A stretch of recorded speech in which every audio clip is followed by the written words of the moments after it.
Puji Tuhan, Bapak Ibu Saudara, kita sering mendengar cerita mengenai Petrus dan kawan-kawan sedang berada di sebuah kapal, dan di waktu tengah malam mereka dikejutkan dengan seorang atau sesosok misterius, sehingga di dalam penampakan itu mereka benar-benar takut, tercengang.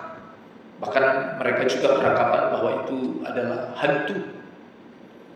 Badai angin sedang menerpa kapal yang mereka gunakan. Tiba-tiba pada waktu malam mereka melihat sesosok misterius, sehingga itu juga menggemparkan seluruh penghuni kapal. Rasul-rasul yang telah dipilih Yesus untuk menjalankan misinya di dalam memberitakan Injil. Yang perlu kita ketahui, saudara Bapak Ibu, di dalam peristiwa itu ada kuasa, ada otoritas Yesus yang terlihat jelas. Peristiwa ini menunjukkan kuasa dan otoritas Yesus terhadap alam semesta. Dia mampu meredakan angin badai seketika Yesus memberhentikannya. Tidak perlu memakan waktu. Di saat dia berkata, badai angin kencang berhenti, maka semuanya pun berhenti, tenang, teduh. Maka ini menceritakan tentang otoritas Yesus terhadap alam semesta. Amin. Sehingga dalam keseharian kita, apalagi musim-musim hujan saat ini, saudara, di saat kita mendengar suara petir, apa sih kira-kira yang ada di dalam pikiran kita? Sehingga kami waktu anak-anak, di saat ada penampakan petir atau kilat, sering sekali orang tua kita mengajarkan untuk mengusir petir atau kilat itu. Rata-rata kita orang Batak biasanya begitu ya, ada reaksi untuk mengusir kilat, sebab kita benar-benar takut. Kalau kita lihat kilat menggelegar bunyinya, itu pasti menakutkan kita. Tetapi Alkitab juga mencatat bahwa Yesus berotoritas penuh terhadap alam semesta, termasuk kepada badai, petir, kilat. Itu semua dalam genggamannya, itu semua dalam kepemimpinan, itu semua dalam otoritas Yesus. Sehingga setelah saya banyak belajar, tidak lagi usir-usir kilat seperti zaman dulu. Hus, ibu kepala kita masih melakukan itu. Dia pikir dengan usiran hus itu, kilat itu berhenti mengganggunya. Saya selalu ucapkan dalam nama Yesus, karena di dalam hati saya, di dalam iman saya, dengan menyebut nama Yesus, hatiku pun tenang. Amin. Meskipun tersambar petir, di saat kita berkata dalam nama Yesus, kita tidak peduli lagi entah kita disambar atau tidak. Yang kita tahu, kita imani, di dalam nama Yesus ada kuasa. Amin. Yang kita imani, di dalam nama Yesus ada ketenangan. Nah, kalau kita sudah mendengar petir, kilat menggelegar, tidak perlu takut. Yo, mari sama-sama katakan amin. Ya. Berapa banyak juga kita mendengar petir, ambil bantal tutup telinga. Ya, ada ya, apalagi perempuan-perempuan muda. Ya, itu kadang-kala berlebihan karena di sana cowoknya, ya. Jadi bersinematik dia supaya menarik perhatian sang pacar. Takut. Nah, hari ini dijelaskan kepada masing-masing kita bahwa ternyata petir, badai, kilat, sebesar apapun, segelegar apapun, itu takluk di bawah kuasa Yesus. Amin. Itu dalam kedaulatan Yesus. Tidak ada yang perlu ditakutkan. Sehingga kita juga harus mengingat bahwa Yesus itu menaklukkan alam semesta. Kalau besok kita lihat, kita harus ngomong di dalam batin kita, dalam nama Yesus. Haleluya. Nanti adik Grace Weli kan arti mendengar petir di rumah maupun di luar rumah, berkatalah dan berdoa dalam nama Yesus. Sebab itu semua ada di dalam kendali Yesus. Amin. Ada di dalam kendali Yesus. Di pasal-pasal sebelumnya juga sudah saya jelaskan bahwa semua di dalam kendali Yesus. Kuasa kegelapan roh jahat juga berada di dalam kedaulatan Allah, di dalam otoritas Yesus. Sakit penyakit juga demikian. Tidak hanya sakit parah, tetapi sakit demam pun di bawah kendali otoritas Yesus sebagai Allah. Semuanya di bawah kendalinya. Tidak ada yang perlu ditakutkan. Haleluya.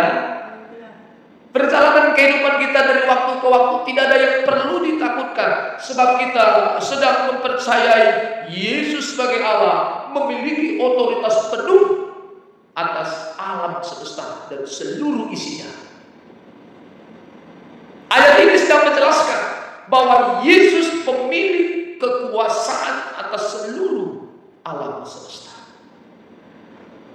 Kita dapat menerima kuasa otoritas Yesus untuk membantu kita menghadapi situasi sulit.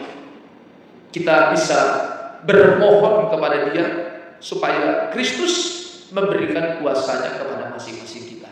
Dan setiap orang yang percaya kepada Yesus pasti juga memiliki kuasa di dalam nama Yesus. Haleluya.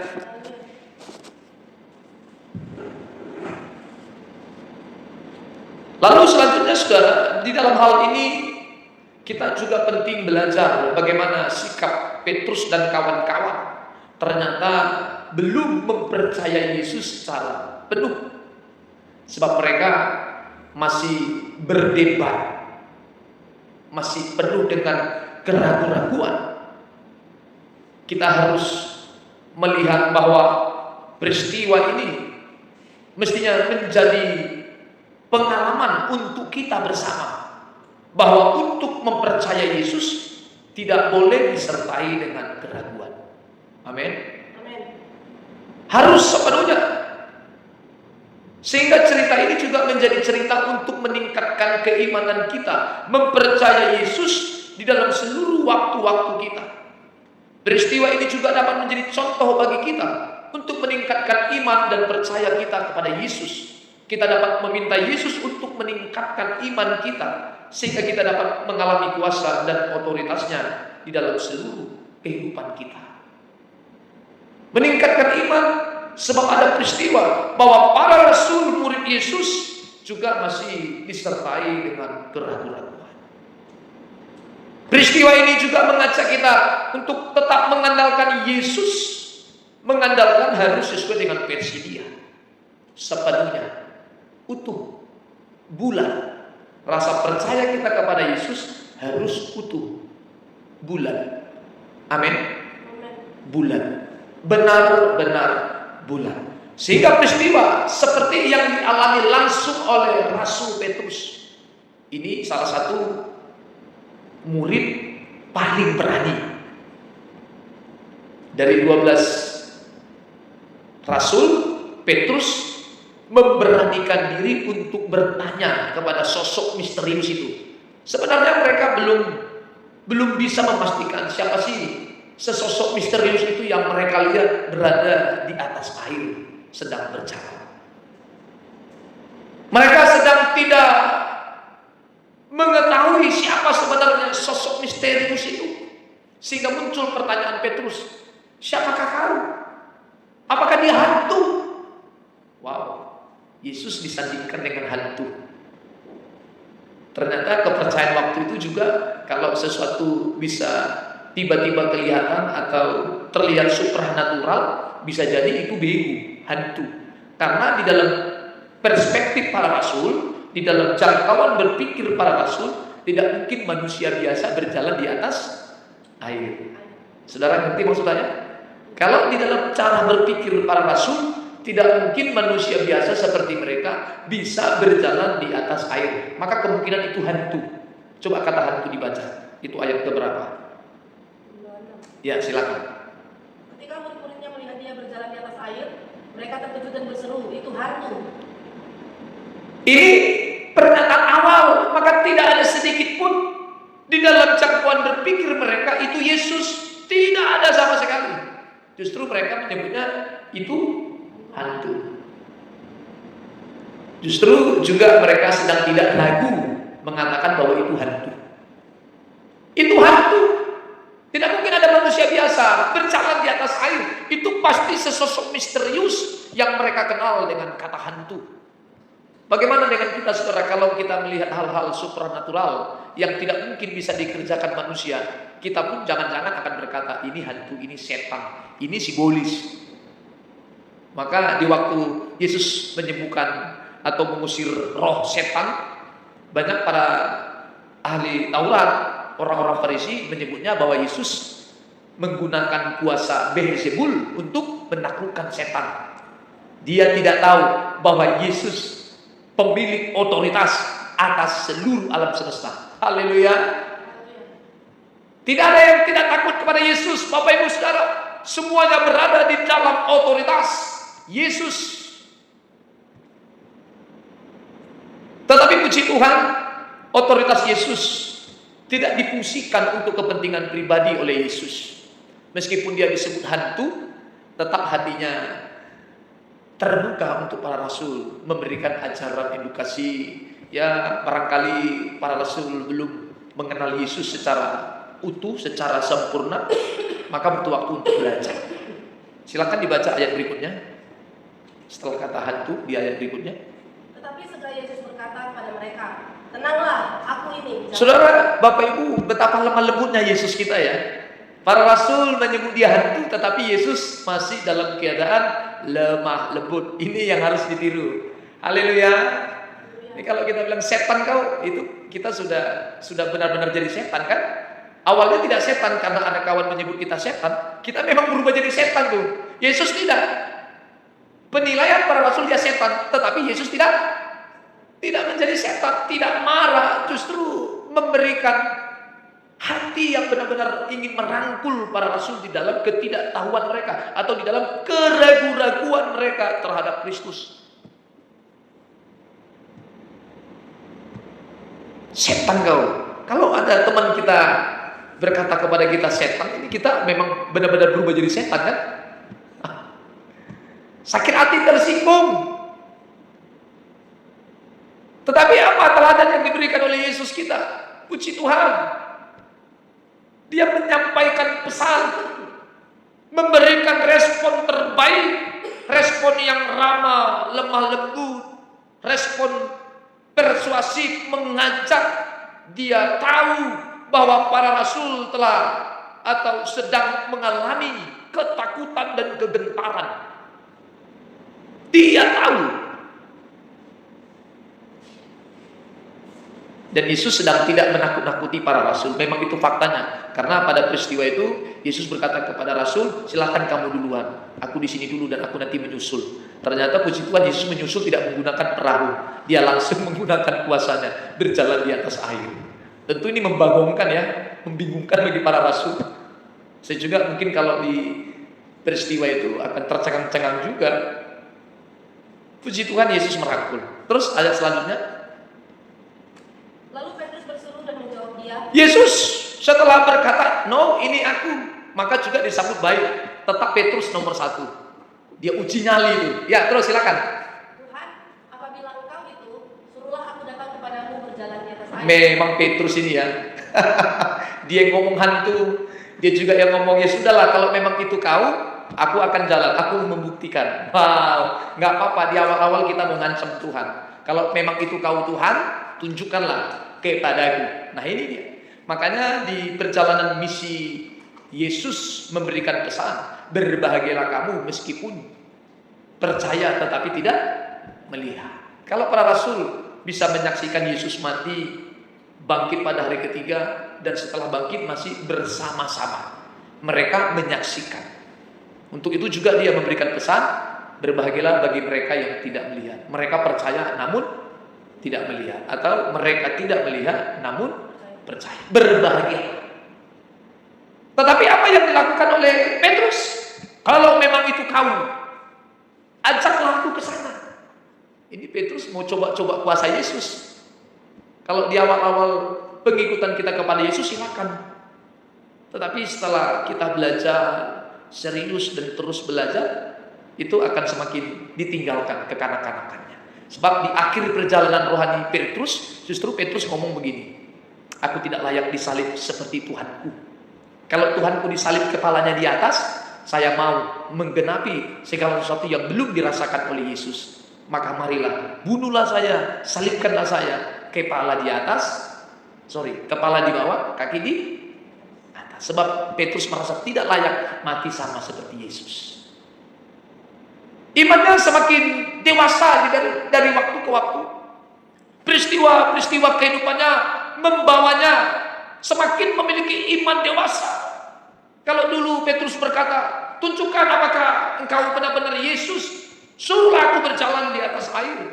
Tetapi pada perjalanan rohani, perjalanan misi di dalam menyampaikan Injil, Yesus menjadi teladan baik, teladan besar bagi kehidupan Petrus secara pribadi. Sehingga di dalam hatinya dia berkata, aku akan memenuhi kematian Kristus, memenuhi segala sesuatu yang belum dirasakan oleh Kristus. Kalau Kristus mati, kepalanya di atas, maka aku bersedia mati, kepala di bawah, kaki di atas. Sebab tidak layak bagiku mati sejajar seperti Kristus. Betapa dia hebat. Haleluya. Mestinya kalau masih memiliki iman kanak-kanak, Petrus sebaiknya ngomong begini, Pak. Yesus, kau punya kuasa. Sebelum disalib, tolonglah aku. Kan begitu. Kalau kita merujuk kepada peristiwa berjalannya Yesus di atas air, Petrus ngomong tuh, kalau memang itu kau, suruhlah aku ke sana. Itu kan nantang namanya. Nah, kalau misalnya waktu itu Petrus disalibkan, bisa saja Petrus ngomong, Yesus Allah yang besar, engkau berotoritas penuh atas seluruh alam semesta, lepaskanlah aku dari salib ini. Maka dia tidak berbeda dengan suara pemberontak yang ada di salah satu salib Yesus. Tapi puji Tuhan, iman yang tidak penuh menjadi penuh. Proses waktu membentuk Petrus memiliki iman yang dewasa. Amin. Haleluya. Di dalam detik-detik kematiannya, Petrus tidak memuji Allah. Petrus tidak nantang Yesus. Justru dia berkata, aku akan memenuhi segala sesuatu yang belum dipenuhi oleh Kristus. Dahsyat. Ini pelajaran mahal Bapak Ibu. Kalau hari ini kita masih mau bertransaksi dengan Tuhan, untuk kedepannya itu semakin meningkat. Tidak lagi bertransaksi. Seperti di awal saya menyampaikan, kalau ada petir badai, kita berkata dalam nama Yesus. Entah petir badai itu menyentuhmu atau tidak, jangan pernah meragukannya. Dan jangan pernah berpikir setelah berkata, berdoa, menyebut nama Yesus, seolah-olah malapetaka, musibah tidak terjadi atas kehidupan kita. Kalau masih memiliki iman kanak-kanak, memang ujung-ujungnya menyebut nama Yesus, kita selamat secara lahiriah dari seluruh kesulitan-kesulitan hidup kita. Itu iman kanak-kanak. Di awal-awal tidak apa-apa. Saudara paham maksud saya? Ya, di pemahaman kita, di keimanan kita kepada Yesus, untuk di awal silakan kita menyebut nama Yesus supaya kita keluar dari persoalan. Boleh. Tetapi saudara, itu mestinya mengalami peningkatan. Kalau kita punya kesulitan hidup, kita panggil Yesus, tidak terjawab sesuai selera berpikir kita, tetaplah percaya kepada Yesus itu. Amin. Ya. Bukan panggil Yesus supaya selesai perkara kita, tetapi panggil Yesus memang kita harus memanggilnya. Entah dia menolong sesuai cara kita atau tidak menolong sesuai dengan cara kita, di dalam iman kita mengakui, menyatakan, mempercayainya secara penuh, Tuhan Yesus pasti menolong sesuai dengan caranya. Sehingga di waktu kita berkereta, bermotor, ada petir badai pun tidak takut lagi, tapi tetap waspada. Ada Yesus menolong. Ya kalau memang sudah terlalu kencang petir badainya, takut dia carilah tempat yang teduh. Amin. Berteduhlah. Kalau dalam hukum geografi ya, kalau terjadi petir jangan berteduh di pohon, itu katanya. Tapi saya tidak percaya 100%. Kalau misalnya kita di ladang, ya memang di bawah pepohonan, ya mau bagaimana? Saya selalu ingatkan, otoritas kekuatan Yesus pasti melindungi kita. Kalau memang itu kondisinya kita di bawah pohon besar, kenapa harus takut? Masa iya kita menghindari pohon besar, ternyata pekerjaan kita sedang di bawah pohon besar. Tapi kalau memang kita percaya terhadap teori itu, silakan. Tapi jangan repot untuk mempercayai teori-teori seolah-olah petir hanya berada di bawah pohon besar. Ya kalau kita sedang bekerja di bawah pohon besar, di bawah pohon sawit, lalu takut dengan petir, itu artinya kita sedang tidak mempercayai Yesus secara penuh. Kalau kita sedang di ladang ada petir badai, puji Tuhan, haleluya.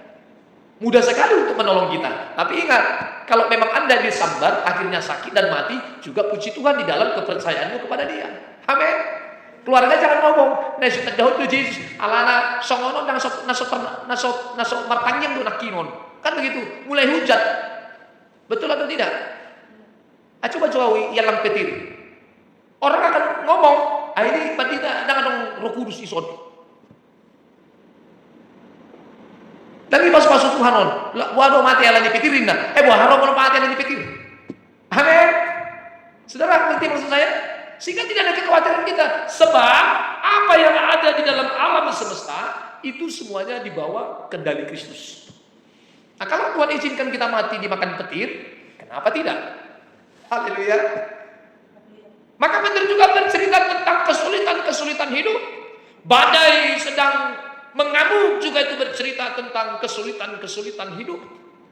Pada waktu mereka dipenuhi dengan kegentaran, ketakutan, sebab terlalu dingin posisinya waktu itu, sehingga juga mereka menyaksikan ada sesosok misterius sedang berada di lingkungan kapal, sehingga itu benar-benar memberikan ketakutan kepada para rasul.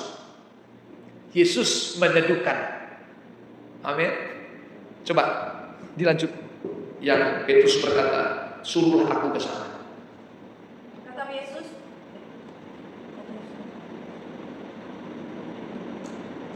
lalu Petrus berseru dan menjawab, "Ya Tuhan, apabila Engkau itu, suruhlah aku datang kepadamu berjalan di atas air." Ya, terus? Kata Yesus, "Datanglah." Maka Petrus turun dari perahu dan berjalan di atas air mendapatkan Yesus. Datanglah. Petrus juga ada keberaniannya dan juga ada ketakutannya. Ketakutannya muncul seketika mereka berkata ada hantu. Tetapi di saat Yesus berkata, "Ini aku, datanglah." Maka Petrus juga memiliki keyakinan penuh. Kalau tidak punya keyakinan penuh, maka Petrus tidak akan pernah berangkat untuk menjumpai Yesus. Justru karena dia punya keyakinan penuh, ya. Ini ada dua kondisi. Yang pertama, di waktu mereka berkata itu hantu, mereka sedang ragu. Lalu kemudian setelah Yesus menyatakan sikap, "Ini aku." Nah, berubah dari ragu menjadi percaya penuh. Nah, setelah percaya penuh, apa yang Petrus lakukan? Berjalan. Tetapi ketika Petrus berada di atas air, apa yang terjadi? Terus. Tetapi ketika dirasanya tiupan angin, takutlah ia dan mulai tenggelam, lalu berteriak, "Tuhan, tolonglah." Berada di atas air itu kembali membuat Petrus dipenuhi dengan rasa takut dan keraguan. Dia berhasil beberapa langkah melompat dari perahu menuju Yesus. Dia berhasil. Beberapa langkah berhasil, itu dipenuhi dengan rasa percaya penuh. Benar-benar percaya penuh. Tetapi setelah dirasa-rasa, ada angin yang begitu dingin, ombak badai yang begitu menghantam, sehingga kembali disertai dengan rasa takut, disertai dengan keraguan-raguan. Wow, inilah kehidupan kita. Jatuh bangun itu biasa. Amin. Tapi jangan banyak jatuhnya dong. Kalau jatuh bangun itu prinsipnya harus lebih banyak bangunnya. Kalau Anda jatuh, bangun, jatuh lagi. Kalau tidak bangun, tidak akan pernah bangkit. Maka kalau bicara jatuh bangun, hasil akhirnya harus dalam keadaan bangun. Maka di dalam Amsal berkata, orang benar tidak mempersoalkan jatuhnya, tidak menghitung jatuhnya, tetapi mempersoalkan tentang bangkitnya. 7 kali jatuh, tentu melebihi dari 7 kali kita akan bangkit. Ya, bangkit di dalam keimanan kita supaya di hari-hari berikutnya kehidupan kita semakin berubah. Bukan sama seperti jatuh di awal. Jatuh di awal, bangkit, jatuh lagi, bangkit, jatuh lagi, bangkit, itu sudah beda. Jatuh pertama, kedua, ketiga itu beda. Bangkit pertama, kedua, dan ketiga itu beda. Semakin berintegritas. Haleluya. Semakin memiliki nilai. Jatuh pertama dengan jatuh ke-10 itu beda. Bangkit pertama dengan bangkit yang ke-10 juga beda. Integritasnya semakin melesat. Dia semakin upgrade, semakin tinggi, kualitasnya semakin hebat. Maka di waktu terasa angin begitu dingin sehingga Petrus dihantam dengan keraguan-raguan dan membawanya tenggelam. Itu jatuh lagi. Tapi puji Tuhan kalau kita mencatat, Petrus dengan segera berkata, "Tolonglah aku Tuhan." Coba baca kalimat itu. Tuhan, tolonglah aku. Tuhan, tolonglah aku. Itu menandakan manusia sering jatuh bangun. Itu menandakan manusia penuh dengan keterbatasan. Sehingga ini menjelaskan kita memerlukan pertolongan Kristus. Amin. Rasul memerlukan pertolongan Kristus. Kita orang-orang percaya memerlukan pertolongan Kristus. Pendeta pun juga memerlukan pertolongan Kristus.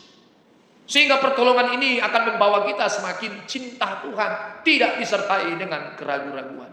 Sehingga di dalam lagu PCK saya juga menciptakan lagu pujian kita, tanpa mencurigai Tuhan. Tidak ada sedikit rasa ragu, meskipun memang tidak boleh dibantah. Di dalam keseharian kita juga sering terdapat keraguan-raguan. Tetapi Bapak Ibu Saudara, perjuangan kita untuk benar-benar mempercayai Kristus, Roh Kudus pasti menolong, memampukan kita untuk mempercayai Tuhan Yesus secara penuh. Amin. Di dalam Alkitab, Petrus tenggelam ketika berjalan di atas air karena beberapa alasan. Dia ragu, dia takut, dia kurang mengandalkan kekuatan Yesus. Bukan tidak beriman, tetapi kurang beriman. Kita harus penuh. Dan iman kita kepada Yesus bukan saja tentang sakit menjadi sembuh. Itu iman kanak-kanak. Kalau kita hanya berorientasi kepada kekuatan Yesus untuk menyembuhkan sakit penyakit, terlalu kecil rasa percaya kita kepada Yesus. Haleluya. Kita harus sampai kepada, meskipun di dalam badai Tuhanku tidak menolongku, aku akan tetap percaya kepada Dia. Sehingga Tuhan pun tahu bagaimana isi keyakinan, isi kepercayaan Petrus kepada Dia. Bisa saja Tuhan Yesus waktu itu Dia tidak tolong Petrus. Bisa atau tidak? Bisa. Kalau Petrus ngomong Tuhan tolong, lalu Tuhan ngomong begini, no. Bagaimana? Bisa atau tidak? Bisa. Tetapi ada maksud Tuhan. Lu masih butuh pertolongan fisik. Itu bicara pertolongan fisik. Dia bantu itu. Iman kita harus makin dewasa. Kalau Petrus waktu itu ditolong Tuhan dari ketenggelamannya, puji Tuhan, haleluya. Dan kalau saudara, sepertinya Tuhan tidak menolongmu dari keterpurukan fisikmu, keterpurukan kesulitan hidupmu, tetaplah percaya kepada Yesus. Sebab pertolongannya dahsyat kepada kita. Tidak harus berurusan tentang finansial, tidak harus berurusan tentang hal-hal fisik, hal-hal lahiriah, tetapi pertolongan Tuhan yang kita ketahui, Dia menolong kita, mengenal kita. Di suatu hari kelak di kekekalan itu, Dia berkata, "Ini anak yang kukasihi, kepadanya lah aku berkenan." Kalau mungkin dulu Dia tidak kutolong menurut seleranya, tetapi di kekekalan itu, di waktu kita menutup mata, menyelesaikan tugas kita di bumi, kita melihat ada Kristus yang menanti. Di dalam kematian itu, kita menyaksikan ada Kristus yang membuka tangannya dengan lebar. Itu menjadi penantian kita. Maka kalau di dunia ini sepertinya Tuhan tidak menolong, ingat dan teruslah percaya kepada Dia. Kalau hari ini kita di dunia tidak ditolong, di kekekalan Dia pasti menolong. Dia akan berkata kepada kita, "Namamu sudah tercatat di dalam buku kehidupan. Ini anak yang kukasihinya, kepadanya lah aku berkenan." Ini penantian kita. Amin. Mari kita serius untuk mencapai perasaan kedatangan Kristus di dalam seluruh peristiwa kehidupan kita. Jangan ragu sedikit pun, meskipun pada fakta realita kehidupannya kita masih sering dihantui dengan banyak keraguan. Bukankah begitu Bapak Ibu? Kita masih dipenuhi dengan kegentaran dan ketakutan. Bagaimana untuk menjalani besok? Seperti yang saya umpamakan di hari Selasa. Ayah saya bicara, kalau soal makan minum itu tidak persoalan bagi kami. Dia merasa punya sawit. Dalam hukum logikanya memang begitu. Tetapi bagaimana kami atau orang-orang di luar sana tidak punya pemasukan, hanya mengandalkan fisiknya, hanya mengandalkan kekuatannya untuk mencari nafkah. Kalau dia sakit dia tidak dapat gaji. Kalau sakitnya berkepanjangan apalagi pasti bisa selesai begitu saja, sehingga sangat terlalu sulit untuk memenuhi kebutuhan jasmani.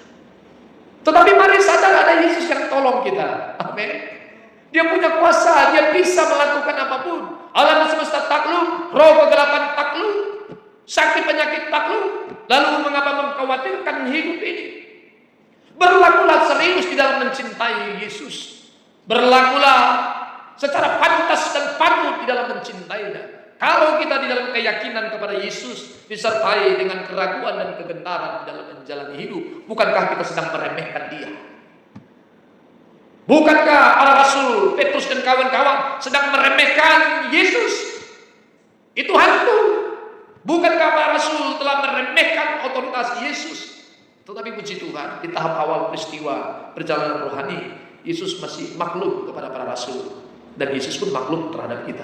Tetapi jika dari hari ke hari kita membangun diri, memperbaiki sikap, mestinya keyakinan kita semakin hari semakin berkualitas, semakin hari semakin meningkat, membuat kita berkata, apapun yang terjadi, Kristus alasanku hidup. Amin. Apapun yang terjadi, Kristus menjadi kecintaanku. Entah sakit sembuh atau tidak, persoalanku hidup di dalam menyenangkan Tuhan. 2 hari yang lalu saya ketemu dengan pendeta di pastoria di rumah kita, juga ayah saya pendeta. Mereka bertanya tentang banyak hal, termasuk tentang eskatologi, kedatangan Kristus yang kedua kali. Saya selalu menyampaikan kepada mereka, jangan bicara angka mengenai Alkitab, jangan bicara angka mengenai firman Tuhan, tetapi selidiki batinmu, perhatikan sikapmu, entah kita sungguh mencintai Tuhan atau tidak. Jangan selalu melulu menafsirkan Alkitab sesuai dengan mekanisme cara berpikir nalar manusia. Tetapi kita seperti yang disampaikan Yesus, berjaga-jagalah sebab tidak tahu waktunya kapan anak manusia itu datang untuk kedua kali. Maka urusan kita adalah membenahi sikap-sikap kita dari waktu ke waktu. Kalau kita terlalu sibuk tentang perubahan-perubahan zaman sehingga melupakan evaluasi dan koreksi sikap kita dari waktu ke waktu, dan memang itu pekerjaan setan untuk membuat kita lupa di dalam memperbaiki diri. Tetapi berapa banyak pendeta dan gereja merumuskan tentang kedatangan Kristus untuk kedua kalinya. Saya selalu membantah, jangan sibuk mendefinisikan, jangan sibuk mendeskripsikan tentang kedatangan Kristus pengangkatan gereja, tetapi sibuklah memperbaiki sikap kita. Sebab sebenarnya itu sebuah peristiwa misterius yang semua orang tidak tahu. Hanya Alkitab beberapa kali menjelaskan ada kehidupan 1000 tahun. Di dalam pandangan saya berkata kepada kawan-kawan pendeta, jangan bicara angka. 1000 tahun bukan saja bersifat lahiriah, tetapi bisa jadi menggambarkan bahwa suatu hari kelak kita bisa menikmati kehidupan kekal bersama dengan Yesus. Tentang itu lahiriah atau tidak, yang menjadi urusan kita untuk waktu-waktu hari ini adalah memperbaiki sikap. Entah kerajaan 1000 tahun itu bersifat lahiriah, bersifat fisik ataupun tidak, tetapi kita selalu memperbaiki sikap. Itu menjadi tujuan kita. Jangan terlalu membuat mekanisme dengan nalar berpikir secara konsep teologis, tetapi justru mengabaikan sikap kita di dalam memperbaiki, sehingga apa yang menjadi kesukaan Tuhan terabaikan di dalam waktu-waktu kita. Maka saudara, Bapak Ibu, jangan terlalu terganggu pikiran dan konsentrasi kita tentang kedatangan Kristus yang kedua, tetapi terganggulah dengan hatimu yang belum menyantol ke Dia secara serius. Haleluya. Terganggulah dengan hatimu yang masih bengkok, terganggulah dengan karaktermu yang belum melekat dengan karakter Kristus. terganggulah dengan pikiranmu yang belum berkonsentrasi kepada Dia. Mari kita serius menghayati hidup, menumbuh kembangkan keimanan kita kepada Yesus, sehingga Dia dengan tegas berkata, inilah anak yang kucintai. Dan masing-masing kita juga boleh menerima kehidupan kekal kelak bersama dengan Dia. Amin. Demikian Bapak Ibu Saudara, Tuhan Yesus memberkati.